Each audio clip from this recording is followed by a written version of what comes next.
Right, vamwe vari kuti good news, vamwe vari kuti bad news, but inini ndiri kungoti hazvina kumira zvakanaka. Muri yeZimbabwe tasangana zvekare paCoolant, nyaya dziri pano nhasi dzina kumira mushe.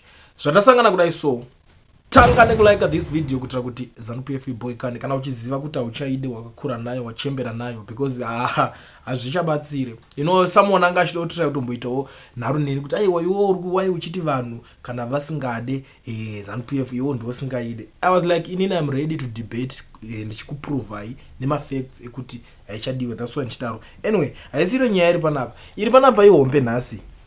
Where is Chabangu? Where on earth is Chabangu? Ndonyaya iripo nhasi iri kutenderera. The guy, is he missing? Ari kupi? Haasi kuoneka kana voice note rake chero zvaisingoita zvese zvekuti anobudikira kutaura zviye don't be emotional. Zvese zviya hakuna these days. Is nowhere to be found.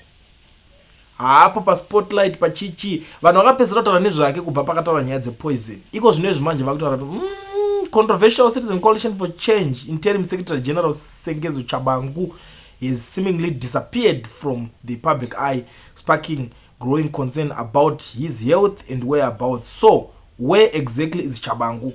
Is he missing? Ndonyaya iripo yatati tingofambira tionesane zvinhu zviri kuitika kuti ichi chiri kunyatsoitika pane muchindarume iyeye. Tiri kuziva tese kuti zvinhu zvakanga zvisina kumira zvakanaka. Vamwe vari kuti anzi ane zvinhu zvakanzvenga because chacha kunobvanyuka ndobva angoita se vangoti raram maitire madhira avo kavanenge vakatowirirana dhira kurotangira apo wozodai the next thing ubva wangovhomoka utoenda zvova zvatopera zvakadaro because vamwe vari kuti achatodzoki nekuti zvikunzi hapasisina chekudzokera chacho. Because ukatarisa kumashure hapana chinhu chokuti waitotaura kuti akabva nekupi, akangonyuka paatongobudikira paatoita zvaakatoita paatonzvenga. And the funny thing, makanzwa nyaya painzi mwana wake chache haatodzidze kuZimbabwe. Ndo dzimwe dzenyaya dzacho dzinenge dzirimo mudariro dzichiitika. Iko zvinezvi ndakatiraya kubvunza vanhu vakawanda ndikati tell me marikozi akaitirwe chii chaakabatsira. Inini ndinokwanisa kukudzai zvinhu 50 hobo zvakatoaffectwa nenyaya yemarikozi iwaya. Kune vamwe vanhu vakatorasikirwa neupenyu kumabvuku kana muchiri kuremember that pastor bishop, you know, akatorasikirwa neupenyu muprocess yekuti pazodzokorodzwa kuda panoitwa by election. Zvinhu zvokuti zvakakonzerwa nemarikozi izvezvi. So hatichatotaure urovha hungorimo munyika, hapana kumira mushe. Ndinoona vanhu vakawanda mayouth vanobuda panapo vanonyembedzera kupengereka ka izvezvo vanhu vanga vachipengereka ibhiza alright. Mabhiza enyu ari kunayiwa, mvura yakunaya izvezvo, hauna mota, hauna kana chii. But ukatarisa vanhu vemaminista vana Mnangagwa vanadzo mota, mabhiza avo ari mota, iwo rako bhiza ari kufamba netsoka and you expect kuti ucharamba unaro bhiza racho roro. Zvinhu zvinenge zvichiitika. You know, one of my friends pandingi achitondionesa kuti inini zvangu ona vanhu vanonditeera kana kungoteerwa nemayouth zhinji anenge achitoita zvemacomedy izvi. But iwo vanhu vanenge vachikuteera vanhu vati machuye vati kurei ndo pari kusiyana zvinhu ipapo.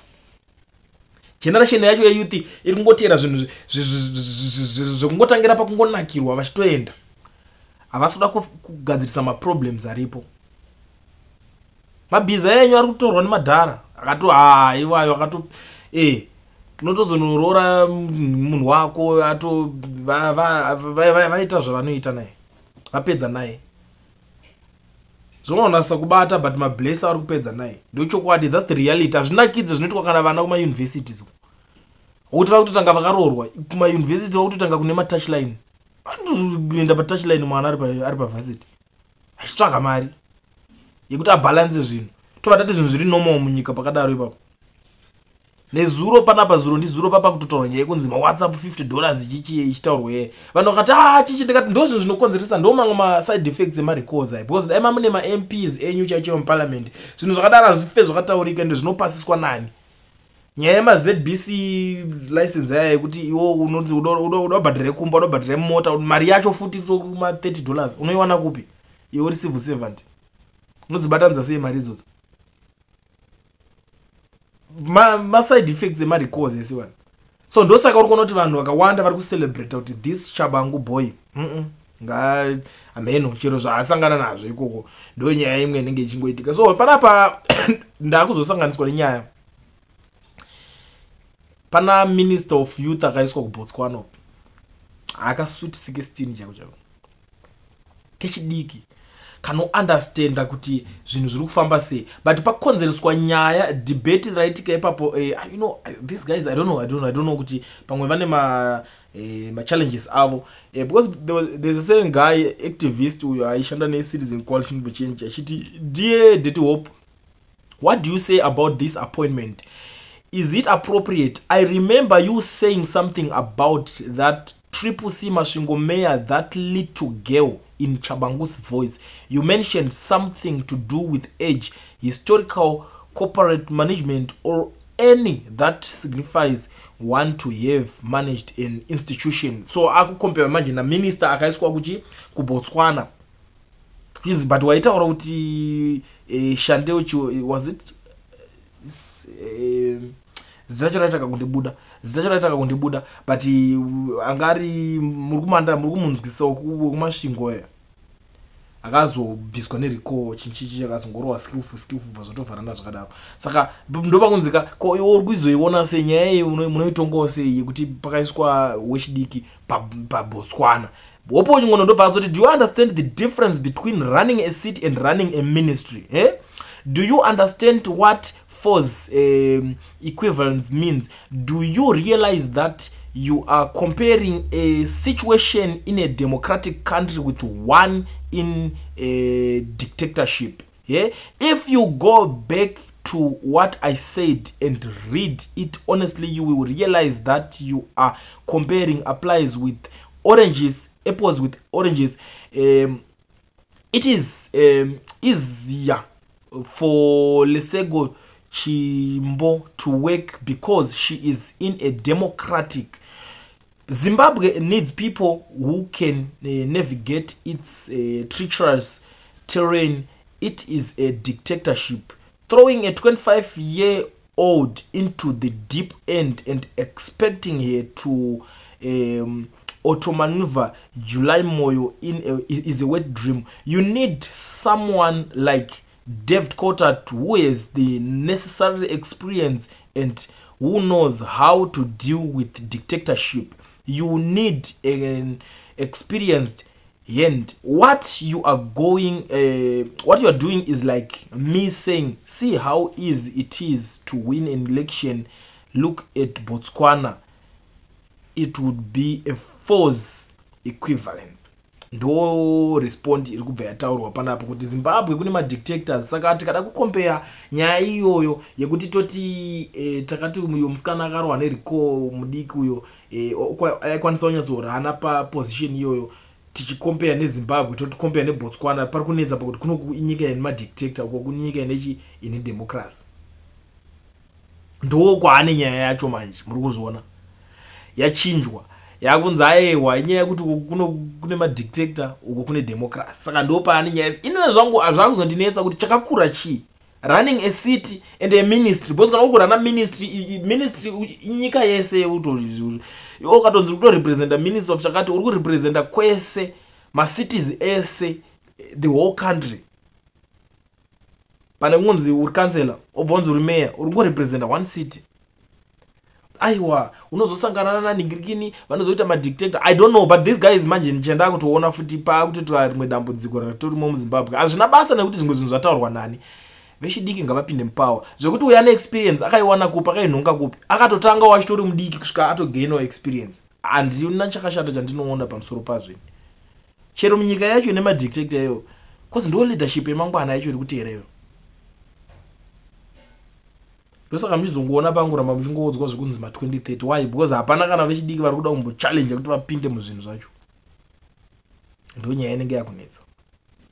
Now paita imwe nyaya panapa iri kubva kuna David Cottard ari kusangana nenyaya paThe Zimbabwe Independence newspaper iri kubuda online iri kutaura nyaya iri kuti the Zimbabwe gold ZiG currency marginal recovery in November has failed to alleviate concern over its volatile value with significant disparities between official and informal market rates persisting, according to a financial research firm. Ndo mashoko ari kubuda achibva apindurwa naDeft Coulthard pasport pasina kana 5 seconds akati, I'm not sure that marginal recovery of ZiG is being spoken about. Yesterday when I shopped in one of our major supermarket chains, the rate was 30.1, and when I spoke to another supermarket owner late in the day, he told me that a Bulawayo business owned by a ZANU-PF deputy minister is using 53.1 rate. The ZiG is to all aliens and purposes as useless a currency as the original bond notes, RTGS, and other conditions created over the last 15 years or so. Ndo mashoko ari kuzobuda achinobatanidzirwa nyaya dzemari yedu, ndo maroyerwa eri kuitwa naCoulthard kuti mirai kuda kuti nyebera muchiti ZiG rakazodai ZiG this kutovhurwa hombe nenyaya yeZiG irori. Ende tikobva taona futi nyaya panapa iri kubudiswa parinzi the most corrupt countries in Africa's most corrupt countries. Zimbabwe iri kudhonza tambo ipapo, ranks 157th with a score of 23 out of 100. 23 out of 100 ndo mascores iri kurova ichidhonzera neNigeria. Nigeria iri kuscore 25 out of 100. But Nigeria yakakurisa kudarika Zimbabwe zvekuti tikatarisa Nigeria tingangoti Lagos toikombea neZimbabwe yese pakukura. Lagos chete inenge iri city, tongoti Lagos Zimbabwe pakukura. Nigeria iri almost kuma 200 million population, Zimbabwe iri pa 16 million. Saka muri kuona nyaya yacho Zimbabwe chitori chibaba panyaya dzacho idzodzo the corruption. Ndo nyaya iri kutaurwa panapa even now. Hopo chingono ndiari kuzokomenda nyaya yacho achiti corruption is measured, chief. It is not just a perception that we tweet about. The latest corruption perception index, CPI, ranks Nigeria 149th out of 180 countries with a score of 25 out of 100. Zimbabwe ranks 157th with a score of 23 out of 100. Based on the latest CPI rankings, Zimbabwe has a worse corruption score than Nigeria. Zimbabwe scored 23 out of 100 while Nigeria 25 out of 100. I studied these things, chief. I don't just write about my wild views. These are evidence-based statistics. You are still in denial. Zimbabwe under Emmerson Mnangagwa is so corrupt that it can't even put paracetamol in central hospitals. Ndo mashoko ari kuzobuda ari kutaurwa na Hope Chingono achikomenda on nyaya iyoyo yekuti Zimbabwe zvibaba panyaya corruption. Ndo nyaya dziri panapa muri yeZimbabwe. So nyaya dziri panapa ndo mamirira dzakaita. Handisi kuziva kuti imimi muri kudzionawo sei mu comment section menyu, kubva patatangira kuti Sengedzo Shabangu is nowhere to be found. Ameno kwa akaenda ende nyaya dzake dzemarikozi idzozodzi. Tobva taita nyaya imwe yavari kunetsana ichitaura kuti pachiswa nyaya yevechidiki youth kuti ipinde kuti inge ichishanda. Tobva tauya panyaya yeZiG versus Deft Coulthard yavari kunetsana tichidzoka corruption. But tiri panyaya yaSengedzo Shabangu yekusaonekwa kwaari kuita. Ndiri kuona comment section iri kubvira zvisingaite. Vari kuti aiwa akauraya hope yevanhu, dai iye akafawo. Right, mwari kuti aiwa chero akasadzoka hana kana basa. Vakomanaka pakaipa. He is enjoying his newly found cash. Right, please update us when there is good news. We have already stocked our fridges awaiting good news about Shabangu. Dzavari kuti good news kuda kuzongonzwa kunzi munhu akusisina, ndo zvavari kuda kutsvaga. Ndo saka vari kuti tagadzirira tazadza madoro kuitira kuti titese ticelebrate. Unozata komanaka vanhu vanenge vakumirira kuti vapemberere pafuneral yaLillian anenge aripo. Saka let's make sure he is next going to Heroes Acre. I don't know kuti zvichabudawo sei zvekutaurwawo nevanhu. Unozati vanhu vakatsamwa, vanhu vanonga vachingotaura zvese. Unomudii anouya nemapepa akakutorera everything you own akazoti ndezvake. Saka musiye yakadaro musamutsvage. Wala shandai zvenyu but usashuwire kuzosvika pakuzoshuvirwa kufa uri mupenyu. Zanu is dangerous. Munoita jet mese and then they get rid of you. Look at someone who was sent to kill your husband and vaisirwawo some poison from